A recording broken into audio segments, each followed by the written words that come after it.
استاد جی ایک آدمی نے مجھ سے 10 لاکھ روپیہ لیا، مجھے کافی پریشان کر کے 4 سال کے بعد واپس کیا، کیا میں اس سے کچھ پیسے اوپر لے سکتا ہوں؟ کیونکہ اس وقت اور آج کے 10 لاکھ کی حیثیت میں بہت فرق ہے۔ 4 سال پہلے 10 لاکھ قرض دیا، اب وہ حیثیت نہیں، اس لیے زیادہ پیسے لے بالکل حرام ہے۔ اگر یہ پیسے لے گا جو ساتھی کہہ رہے تو عین الربا، عین الربا، سود کے ہونے میں کوئی شک نہیں ہے۔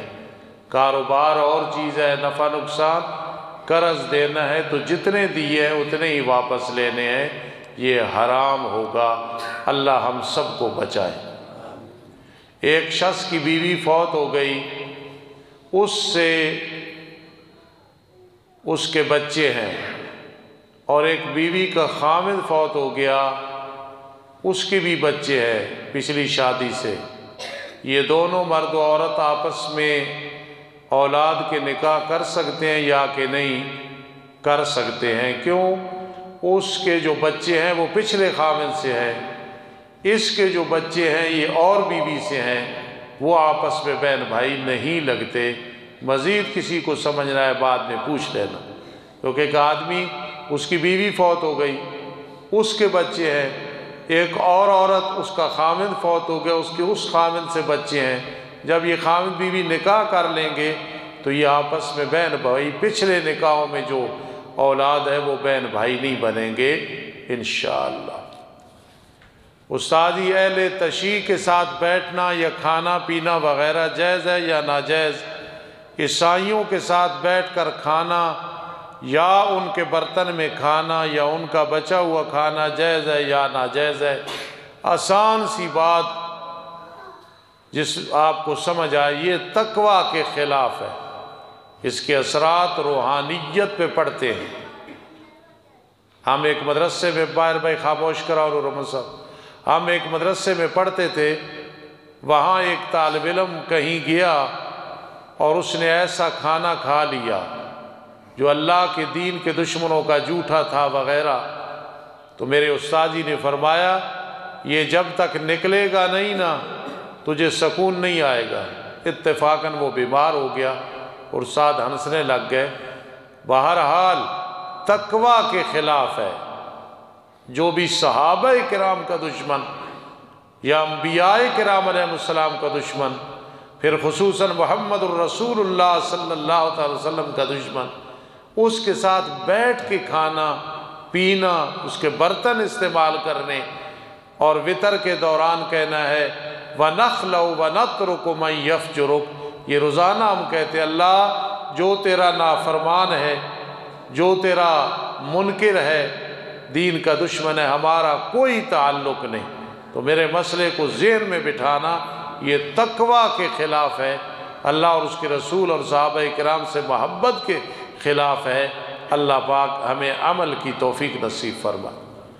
میت کی چارپائی پر مقدس الفاظ یا آیات پر مشتمل چادر ڈالنا اور کفر پر کلمہ لکھنا، یہ افعال کیسے ہیں؟ یہ بالکل سنت کے خلاف ہیں۔ وہ جو لکھی ہوئی آیت الکرسی اور آیات اور کلمہ وغیرہ بعض اوقات میت کے پاؤں کی طرف آ جاتا ہے، سادہ کپڑا اس پہ رکھا کرو۔ اسی طرح کفن پہ کلمہ لکھنا، کیونکہ عام یہ ہے، اللہ جسے محفوظ رکھے، روح تو چلی جاتی ہے لیجین سے جین میں، 3 دن کے بعد انسان کا جسم پھٹ جاتا ہے۔ اب آگے خود اندازہ لگائیں، کلمہ لکھا ہوا یا کو خدا نخواستہ قرآن مجید رکھ دے یا آیات رکھ دے، کتنی بڑی بے ادبی ہوگی۔ ان چیزوں سے پرہیز کرنا ہے، اللہ ہمیں توفیق نصیب فرمائے۔ استاد جی انٹرنیٹ پر موجودہ دنوں میں کرپٹو کرنسی کا کاروبار کافی رجحان پر ہے، اس کے متعلق کچھ وضاحت فرما دیں۔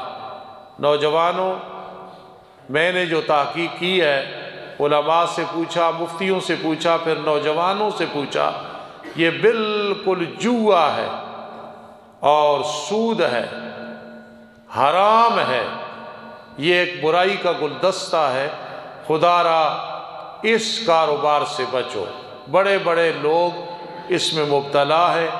میں نوجوانوں کو کہوں گا خود بھی بچنا ہے، اچھے ہو، اور دوسروں کو بھی تلقین کرنی ہے، اور ممبر پہ بیٹھ کے میرے سفید بالوں کی حیا کرنا، میں نوجوانوں کو کہہ رہا ہوں۔ ایسے جتنے کاروبار ہیں، چاہے جوئیہ، اس میں بدبو جوئیے کی ہے، یا سود ہے، یا سود کی بدبو ہے، وہ آدمی کبھی بھی سکون میں نہیں ہو سکتا ہے۔ میں نے ایک آدمی نے مجھے کہا میں گھر میں طوطے رکھنے اور چڑیاں، میں نے کہا اتنی بات ہے، کوئی گھر دیکھ جن نے طوطے یا چڑیاں رکھی ہوئی ہیں اس کے گھر میں دل تنگ ہوگا، جتنے ہوں گے ان کا دل خوش نہیں ہوگا۔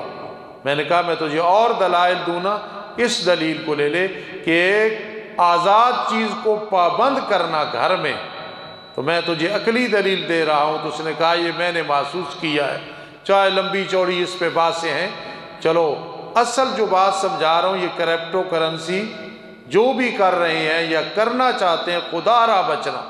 اور نوجوانوں، جب آدمی مال و دولت کے پیچھے پڑتا ہے نا، وہ مال و دولت نہیں ملتا، وہ آ کے بھی نکل جاتا ہے، کروڑوں میں آدمی پہنچ جاتا ہے، لیکن آخر برکات نہیں ہوتی۔ اللہ ہمیں ایسی نحوستوں سے محفوظ رکھے۔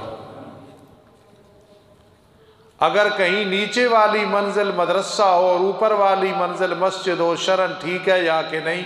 بھائی یہ ٹھیک نہیں ہے۔ مسجد شروع سے لے کے اوپر تک مسجد ہونی چاہیے۔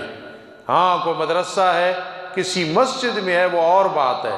یہ کہنا کہ نیچے مدرسہ ہوگا اوپر مسجد ہوگی، نہیں، وہ ساری جو سطح ہے اس کی نیت مسجد والی کرنی ہے۔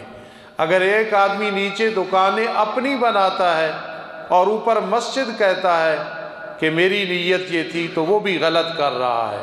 وہ سب وقف کرے یا نہ کرے، ہاں دکانیں مسجد کی ہوں، مسجد کی ہی دکانیں ہوں، کرایہ بھی مسجد میں آئے، وہ اور چیز ہے۔